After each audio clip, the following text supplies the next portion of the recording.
All right, let's dive in. We're going to talk about a huge 500-year chunk of Indian history right after its first great empire, the Mauryas, fell apart. Now, you might hear this was a chaotic time, and, well, it was. But it was also one of the most creative and transformative periods ever. And it all kicks off with one big, simple question. So what does happen when a superpower just collapses? Think about it. Suddenly, there's this massive power vacuum, right? It's a total free-for-all, a scramble for power, an opportunity for new players to jump onto the scene and for old powers to make a comeback. And that, right there, is the central story of India after the Mauryas. And yeah, that is exactly what went down. Around 185 BCE, the Mauryan Empire, this giant that had unified almost the entire subcontinent, it just crumbled. But this wasn't the end of the story. No way. It wasn't silence that followed. It was this thunderous rush, a gold rush of sorts, with new kingdoms and even outside powers all trying to grab a piece of the pie. Okay, so the final nail in the coffin? The last Mauryan emperor, a guy named Brihadratha, was assassinated. And get this, he was taken out by his own commander-in-chief, Pushyamitra Shunga. Talk about a dramatic ending. But this single act did way more than just end a dynasty. It officially kickstarted what historians now call the Age of Reorganization. And that name, Age of Reorganization, is actually really important. Notice they don't call it a dark age or an age of decline, because it wasn't. It was dynamic. You had all these different regions being totally reshaped, new trade routes popping up and flourishing, and brand new cultural ideas taking root all over the subcontinent. It was a reorganization. So, who was first up to bat? Right in the heartland of the old empire, in north and central India, it was the man himself, Pushyamitra Shunga. The guy who ended the Mauryas started his own dynasty, the Shungas. But here's the thing, he couldn't just take power. He had to prove to everyone that he actually deserved it. And how do you do that? Well, he went old school. He revived this ancient, very public, and very dramatic display of power called the Ashvamedha Yagna. Basically, a horse sacrifice. This was the ultimate royal power play. You let a special horse just wander for a year. If it wanders into another kingdom and nobody stops it, that land is yours. If they do stop it, well, it's time for a fight. It was his way of sending a message to everyone. I'm in charge now. Get on board or get out of the way. And the Shungas stuck around for over 100 years, leaving a pretty big mark. They were all about bringing back Vedic traditions. They also gave a huge boost to Sanskrit, making it the language for big ideas in literature and philosophy. In fact, and this is pretty cool, it was during their time that the sage Patanjali supposedly put together the Yoga Sutras. And they weren't just about religion and language. They were huge patrons of the arts, funding incredible work like the Barhud Stupa.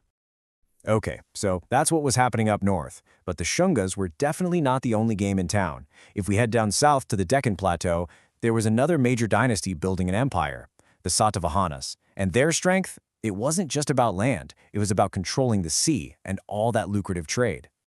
These guys were masters of sea trade. I mean, they were so into it, they actually put ships on their coins. How cool is that? Socially, they were fascinating too. You see, their rulers often took their mother's name, so you get kings like Gautamiputra Satakarni.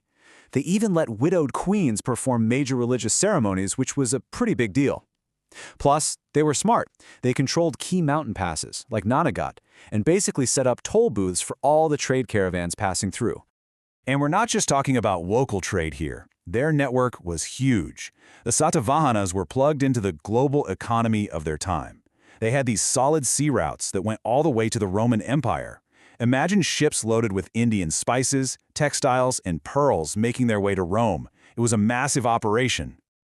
All right, let's keep heading south. All the way down, we find three ancient kingdoms that are in a league of their own: the Cholas, the Cheras, and the Pandyas. These kingdoms were so powerful, they were independent even when the Mauryan Empire was at its absolute peak, and in this era, they created a true cultural golden age in the Tamil-speaking south.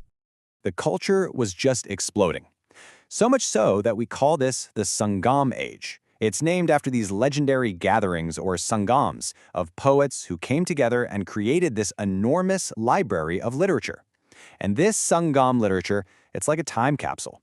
It gives us this amazing window into what life was like, with poems about everything you can imagine, from passionate love stories to epic tales of heroism in battle. And each of these three kingdoms kind of had its own special superpower.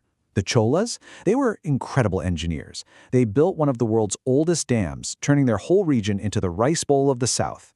Then you have the Cheras over on the Kerala coast, who basically had a monopoly on the spice trade with Rome. And the Pandyas? They were famous for two things: pearls and a super powerful navy. Okay, let's pivot and head all the way to the northwest. Now, this region has always been a cultural melting pot, a real crossroads. So after the Mauryas were gone, it's no surprise that we see wave after wave of new groups coming in. We're talking Greeks, Shakas, and Kushanas.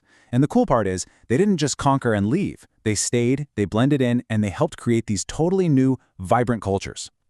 First up, you've got the Indo-Greeks. These are basically the descendants of Alexander the Great's generals. And what's so fascinating is how they created this cultural mashup. So they'd have Greek writing on their coins, but right next to it, you'd see an image of the Indian goddess Lakshmi. And it gets better. There was a Greek ambassador who actually put up a pillar dedicated to the Indian god Vasudeva, who we know as Krishna. It's this incredible fusion of worlds. After the Indo-Greeks, the Shakas roll in. You might also hear them called the Indo-Scythians. They ruled for a long time, but their biggest, most lasting legacy is something you might not expect: a calendar. The Shaka calendar. And get this, it's still one of India's official national calendars, adopted back in 1957. It runs about 78 years behind the Gregorian calendar we use. Pretty wild, right? And the last big group to mention here are the Kushanas. They came down from Central Asia, and under their most famous king, Kanishka, they built a huge empire. And their secret weapon? They controlled a vital stretch of the Silk Road. This was like sitting on a gold mine. It made them super wealthy and powerful. And it turned India into a major hub, connecting China, Persia, and Rome. And just like the others, they totally embraced the local culture, putting images of Buddha and the Hindu god Shiva on their coins. This Kushan wealth funded a golden age of art, and you can really see it in two different styles. Over in the Gandhara region, the art is this amazing fusion. Artists took Indian subjects like the Buddha and gave them a Greco-Roman twist. Think wavy hair, toga-like robes. The Buddha looks almost like a Greek philosopher. But then you go to Mathura, and the style is 100% purely Indian. They use this beautiful red sandstone to create these powerful, distinctly Indian images of gods like Shiva. This artistic diversity really tells the story of the era. Okay, so we've just done a whirlwind tour across the entire subcontinent.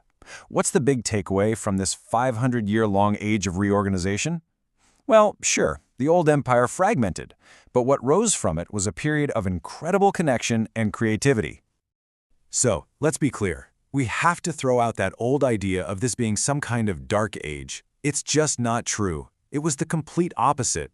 This was an age of connection, a time when India became more plugged in than ever, not just with itself, but with the entire world, from Rome in the west to China in the east.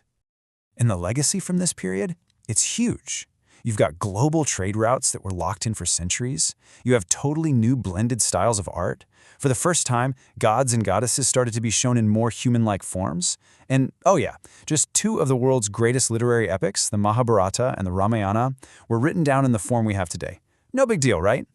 So really, this whole age of reorganization wasn't an end, but a new beginning. It laid the foundation for everything that came next in Indian civilization. So I'll leave you with a question to chew on. When you think about everything, from the trade routes to the art to those epic stories, which of these ancient legacies do you think still has the biggest impact on our world today?